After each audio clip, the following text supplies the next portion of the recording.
不動産屋さんの怪談語り手ゆりです。今回は男性美容師さんから聞いたお仕事とは関係ないその方の実家であったちょっと不思議なお話です。その方を仮に酒井さんとしておきますが、酒井さんの実家は東北の山形県でした。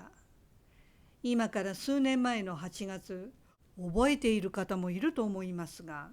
山形県をゲリラ豪雨が襲い、酒井さんの地元の地域はかなり被害を受けたそうです。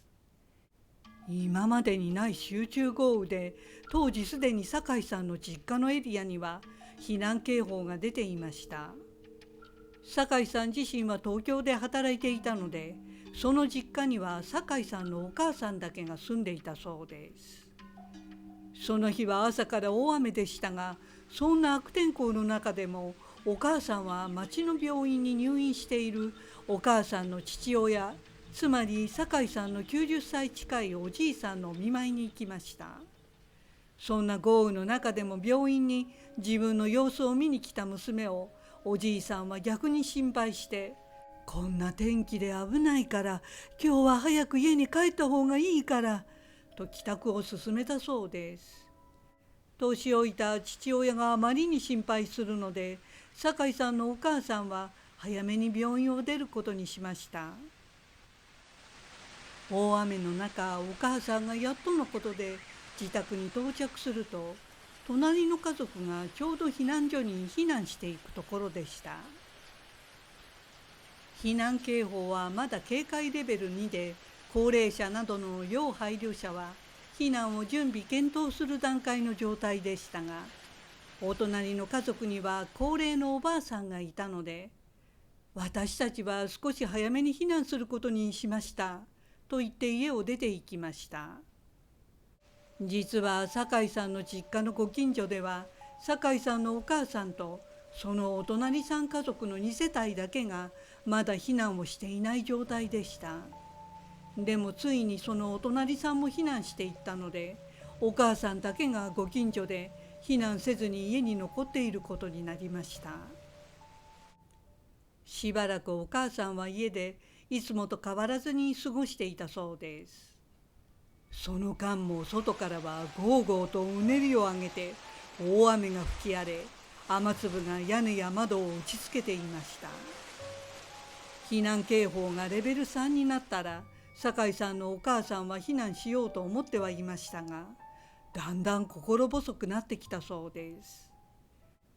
ただそれでもまだ避難しなかったのは、たまたま周りよりも酒井さんの家が少し高台に立っていたので、洪水の被害はまずないと思っていたからでした。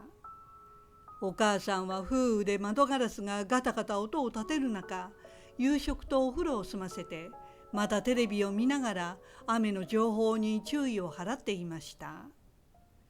でも一向に雨の勢いは止まらず、家が高台に立っているからといっても油断はできないとお母さんは思い始めたそうです。なぜなら確かに高台でしたが、もし少し先の裏の山が崩れたら家ごと土砂に埋まってしまう危険性がありました。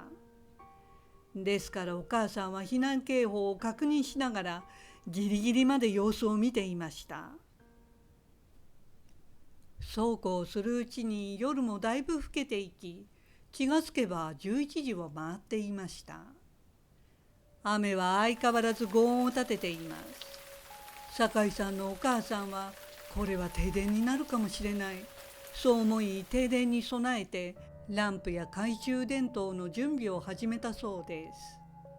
どうやら避難警報のレベルは上がることもなさそうだったので、こんな豪雨の中でしたが、お母さんは布団に入り寝ることにしました。そしていつの間にか酒井さんのお母さんは眠りに入っていたそうです。昼間は悪天候の中、父親の様子を見に町の病院まで出かけたので、さすがに少し疲れていたようで、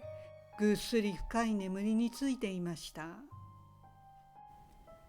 そしてどれくらい時間が経ったのか、しばらくしてお母さんはある音にはっと目が覚めてしまいました。外の激しい雨音の中、どこかから「おーい、おーい」と誰かが呼んでいたのです。お母さんは「あれ、誰かが呼んでる?」と耳を澄ませました。するとまた「おーい、おーい」という男性の声で、必死に誰かに危険を知らせるような呼び声が確かに聞こえました。この地区の住民はみんな避難していて、もう自分以外誰一人いないので、私を呼びに来ているとお母さんは思ったそうです。こんな真夜中に呼びに来るのは、ひょっとして消防団が裏の山が崩れることを知らせに来たのではと思い、お母さんは慌てて布団から飛び起きました。そして急いで電気をつけて携帯の警戒レベルを確認しながら玄関に向かいました。おーいと呼ぶ声はどうやら玄関前の方向から聞こえているようでした。そこで酒井さんのお母さんは玄関を開けて、玄関灯でわずかに照らされている前庭を見渡したそうです。でも暗すぎる大雨の中、見える範囲では誰もいないようで、懐中電灯などでこちらを照らす明かりも全く見えませんでした。でも家は高台ですから、誰かが向かってきていたらすぐに気がつくはずでした。お母さんが不可解に思っていると、また「おーい、おーい」という声が確かに近所のどこかから聞こえてきたそうです。やっぱり誰かが呼んでいると思った酒井さんのお母さんは傘をさして外に出ると、持っている携帯電話の光を頼りに少しずつ歩いていきました。この大雨ですから家から完全に離れるのは危険だと思い、お母さんは携帯で隣近所の家々を照らして声の主を探したそうです。でもご近所一帯真っ暗で車もなく誰もいないのは一目瞭然でした。その間も「おーい」と呼ぶ声は確かに聞こえていました。ただその声がどの方向から聞こえてくるのか、この大雨のせいで全く分かりませんでした。しばらくお母さんは雨に耐えながら辺りを探し続けたのですが、気がつくといつの間にかその呼ぶ声が聞こえなくなっていました。そこで酒井さんのお母さんは早く家の中に戻りたかったので、声の主を見つけるのを諦めて家の中に入りました。全く一体何だったんだろうと不可解に思いましたが、裏山も異変はなく警戒レベルも2のままだったので、お母さんは結局そのまま布団に戻ってすぐ寝たそうです。そして次の日の朝でした。昨夜の雨はすっかり止んで嘘のように晴れ渡っていたそうです。そしてお母さんは自宅のエリアがゲリラ豪雨の被害をかなり受けていたことが分かりました。幸運にも自分の家は無事だったのでほっと安堵したお母さんは、昨夜のあの「おーい」という自分を呼んでいるかのような声は何だったのだろうと不思議に思いました。結局誰も夜中にこの地域に呼びに来た者はいなかったということでした。さてその朝、酒井さんがお母さんを心配して連絡すると、お母さんは昨日は大変な一日で病院で心配した父親に追い返されたことから、真夜中の呼び声の話まで詳しく酒井さんに話したそうです。あの呼び声は誰かが自分のことを呼んでいる声に聞こえたのよねというお母さんの話を聞いて、酒井さんは思わず「ねえ、それっておじいちゃんの声だったんじゃないの？病院のおじいちゃんが早く避難しろって呼んでたんじゃないのかな」と半ば本気で言いました。そう言われてお母さんはハッとなり、言われてみればあの声は自分の父親の声のようだったと一瞬思いました。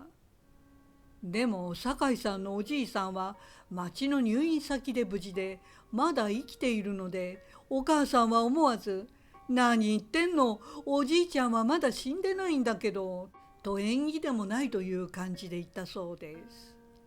酒井さんも確かにそうだよねと思い、なんで入院中のおじいさんだと思ったのか不思議でした。